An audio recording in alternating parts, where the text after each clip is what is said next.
দর্শক, আজকে এসেছি আমি একদম বারোমাসিয়ার কিনারায় এসেছি, বারোমাসিয়া নদীর। এখান থেকে ধল্লার দূরত্ব হলো 1/2 কিলোমিটার। তো এখানে দেখে চাচাকে যে ঘাস, গরুর ঘাস পাশুন দিয়ে তিনি ঘাস সংগ্রহ করতেছেন। আসলে এই ঘাস সংগ্রহ করার দৃশ্যটি দেখে কিন্তু আমি একদম মুগ্ধ হয়েছি, কারণ অনেক দিন এই ঘাস সংগ্রহ করার দৃশ্যটা কিন্তু আমারও এক সময় ছিল। সেই দেখেন চাচা অনেক পরিশ্রম করতেছে কিন্তু তাই না চাচা? হ্যাঁ, দেখেন সকাল থেকে দুপুর গড়িয়ে গেল। আপনার গরু কয়টা? পাঁচটা। 5টা গরু।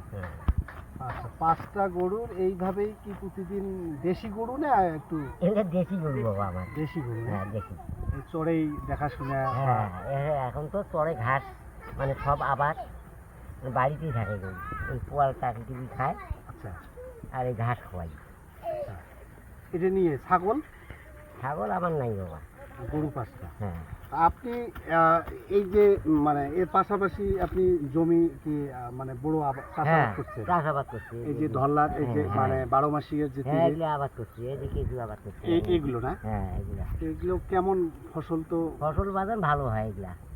এগুলা বোঝেন নাই, পলি মাটি পড়ে। হ্যাঁ, ধানগুলো দিয়ে আবাদ ভালো হয়।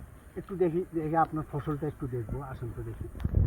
তা দর্শক, আসলে চাচা এই 12 মাসিয়ায় একদম তীরে কিন্তু মূলত ফসলগুলো তিনি রোপণ করেছে। এগুলো না? হ্যাঁ, এগুলা। আচ্ছা, কীরকম ফসল হয় বিঘায়? এগুলা ভালো হয়। এগুলা বিঘায় না হলেও 20-22 মণ 24 মণ পর্যন্ত আসে। আসবে। হ্যাঁ। আপনি কয় বিঘে আবাদ করছেন? আমি মোটোতে 2.5 বিঘে আবাদ করছি। 2.5 বিঘে। আপনার পরিবারে কে কে আছে? পরিবারে আমার একটা ছেলে আছে, আর ছেলের বিয়ে দিছি। বউ সবাই আছে। একখানেই আছে? হ্যাঁ, সবাই একখানে আছি আমরা। মানে আমাদের ওই লোকে 2 জনে, ছেলে মেয়ে 2টা। মেয়ে বিয়ে দিছি, ছেলেকেও বিয়ে দিছি। এইগুলো এই নদীর তীরেই চাষাবাদ করেই হ্যাঁ, সম্ভব? হ্যাঁ। অন্য কি কোনো?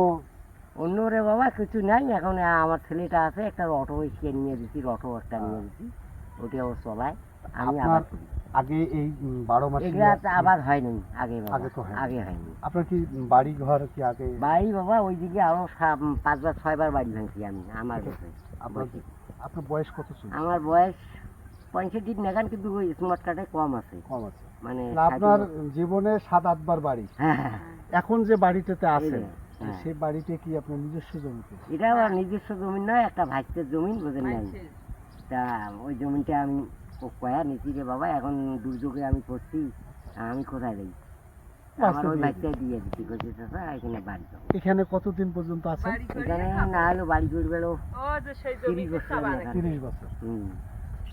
তো আসলে চাচা অত্যন্ত, দেখেন মানে চাচার কিন্তু সেই আগের যে স্মৃতি, চাচার এই ধল্লা নদী, 12 মাসিয়া নদী 7 থেকে 8 বার কিন্তু বাড়ি ভেঙেছে। হ্যাঁ। এখন ইনি এই পরিবার নিয়ে মানুষের জমিতে বসবাস করে আছেন প্রায় 20-25 বছর ধরে, তাই তো? হ্যাঁ। আর এই যে জমিগুলো যে আপনি চাষাবাদ করছেন, এই জমিগুলো কার?